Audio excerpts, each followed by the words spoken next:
Bonjour, c'est Romain Mousset. Aujourd'hui, je ne vous présente pas un livre, puisqu'il s'agit de deux vidéos compléments concernant la note de lecture de l'ouvrage de Thury de Rudas, à savoir Les signaux d'apaisement, les bases de la communication canine, que j'avais présenté dernièrement sur ma chaîne YouTube. Comme je l'avais précisé sur cette note de lecture, j'accompagne donc cette vidéo initiale de deux autres vidéos compléments afin d'avoir des mises en situation pratiques filmées sur la communication canine. Merci les chats. Donc cette première vidéo concernera des interactions intraspécifiques, donc on sera sur des situations filmées de rencontres notamment chien-chien. Cela vous permettra de pouvoir appréhender les signaux de communication émis dans différents contextes. Vous aurez par la suite une seconde vidéo qui sera celle-ci axée sur les interactions interspécifiques, et là on sera notamment sur les interactions humain-chien. Et vous verrez comment des humains peuvent absolument ne pas savoir lire un chien ou se moquer un petit peu de l'éthique et de la compréhension du chien dans un processus d'éducation ou de rééducation. Donc, je vous invite, si ce n'est pas fait déjà initialement, de regarder cette note de lecture de l'ouvrage de Thury de Rudas, parce que dans cette vidéo pratique, je ne vais pas m'attarder sur le principe des signaux de communication, des signaux d'apaisement, puisque je l'ai déjà fait en amont. Et dans cette note de lecture, je revenais également sur le principe des lois de l'apprentissage et des extinctions et de renforcement de comportement, et notamment dans une relation conflictuelle, comment est-ce que l'humain pouvait amener le chien à éteindre des comportements dans un processus de langage, et au final augmenter les échelles de l'agression pour amener un chien jusqu'à la morsure.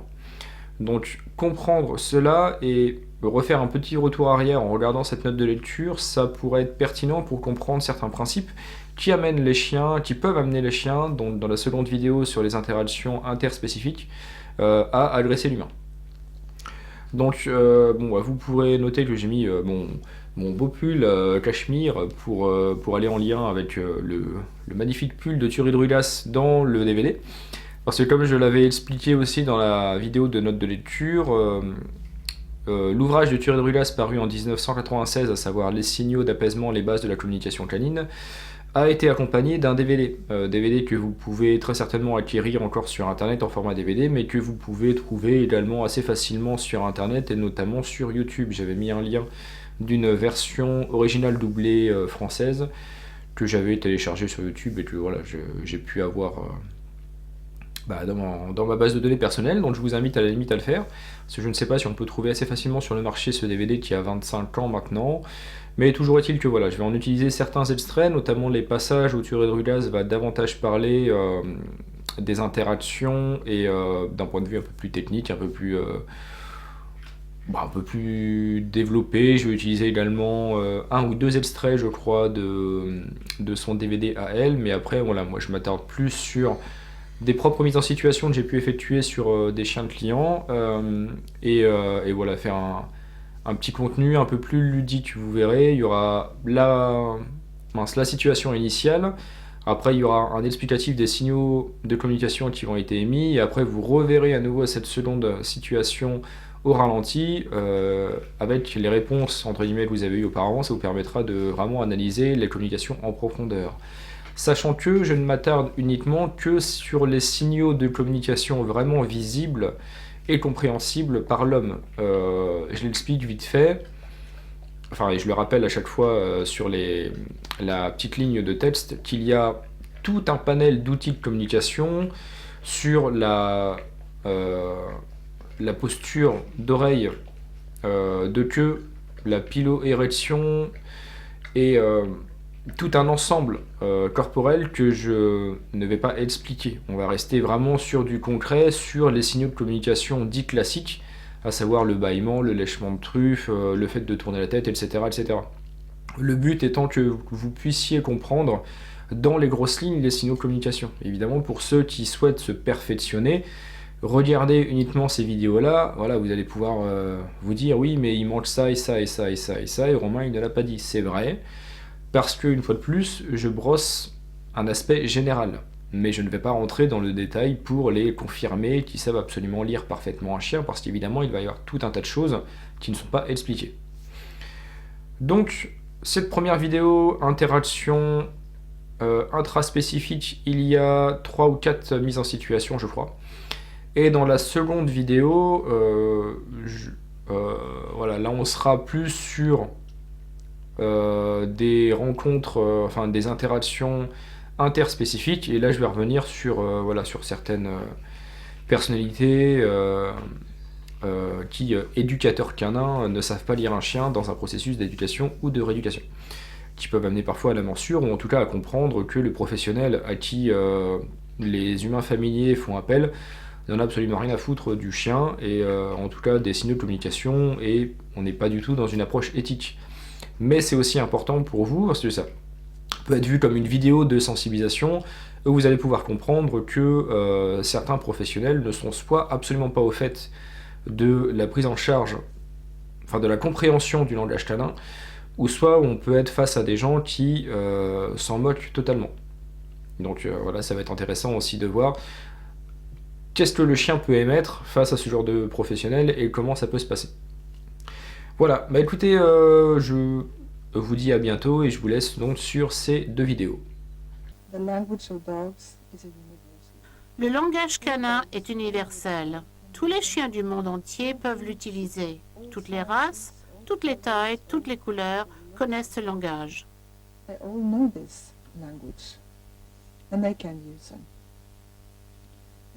Quand 2 chiens se rencontrent, ils émettent des signaux l'un vers l'autre. L'un peut émettre un signal et l'autre lui répondre avec un autre. Mais ils se comprennent. Ces signaux font partie de leur patrimoine génétique. Ils sont nés avec eux et les chiots peuvent utiliser les signaux d'apaisement dès leur naissance. Le premier signal est le bâillement. C'est à peu près tout ce qu'ils peuvent exprimer. Puis, pas à pas, ils développent leur répertoire et à l'âge de 6, 7 ou 8 semaines, ils sont venus des experts. Ils peuvent se calmer en utilisant beaucoup de signaux à cet âge.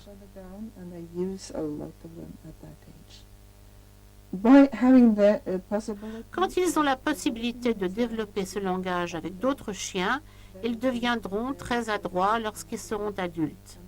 Ils pourront résoudre des conflits en étant capables d'utiliser les signaux et ils n'auront jamais de problème avec d'autres chiens.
Quand vous rencontrez des chiens, quand vous les entraînez ou les soignez, vous avez toujours le choix dans votre comportement. Quand un chien émet vers vous le plus petit signe d'inquiétude, de peur ou de malaise, vous avez toujours le choix. Vous pouvez changer de position, vous pouvez faire quelque chose pour que le chien se sente à l'aise. Vous pouvez changer d'une position penchée en avant à une position droite. Vous pouvez détourner votre regard au lieu de le regarder dans les yeux. Quand vous êtes face à face, vous pouvez vous détourner un petit peu et le chien va comprendre ces changements dans votre comportement. Au lieu d'être menaçant pour le chien, vous pouvez être gentil et le chien va le comprendre. Les chiens sont des animaux visuels. Ils voient très bien les petits changements dans votre comportement et ils vont se comporter conformément.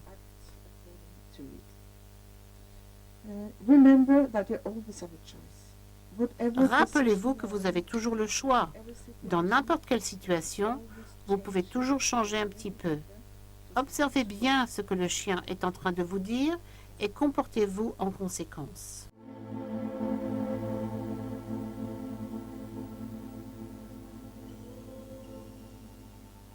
Turning your back on a dog has a Tourner le dos à un chien a un effet calmant, qu'il soit excité, anxieux ou méchant.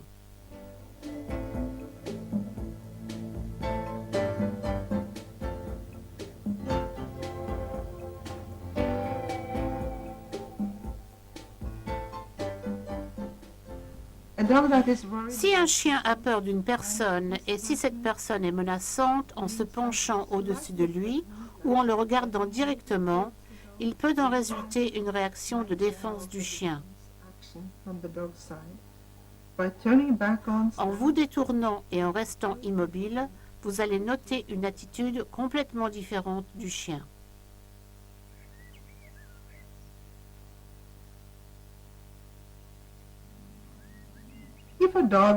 Quand un chien ne veut pas se rapprocher de vous, ne le forcez pas. Laissez-le faire le premier pas. Restez passif et attendez qu'il prenne contact. Beaucoup de problèmes se produisent avec les chiens à cause d'un manque de compréhension sur ce qu'ils veulent nous communiquer. Un des problèmes les plus communs, du moins dans mon pays, est lorsque des chiens sautent et aboient après d'autres chiens. Et je pense que c'est aussi le cas dans beaucoup d'autres pays. Souvent les gens disent qu'ils essaient de dominer les autres ou de devenir le chef. Je n'y crois pas.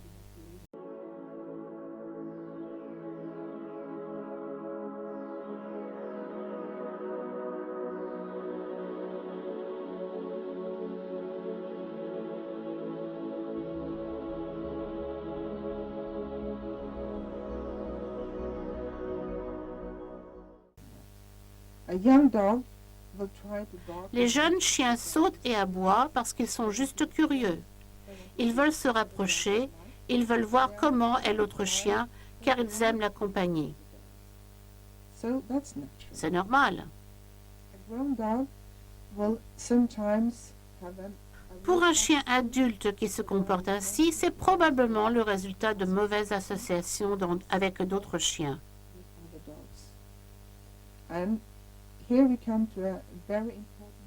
Et c'est un point très important, l'apprentissage par association.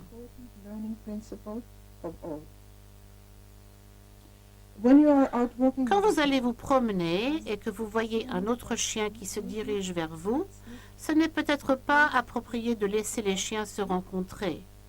Votre chien peut apprendre à croiser d'autres chiens, des personnes, des voitures ou n'importe quoi. Mais cela doit être enseigné d'une manière douce. Rappelez-vous que les chiens apprennent par association.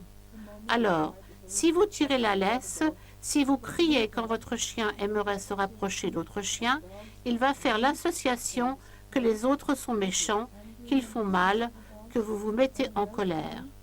Très vite, vous allez avoir un chien vraiment agressif ou inquiet en présence d'autres chiens.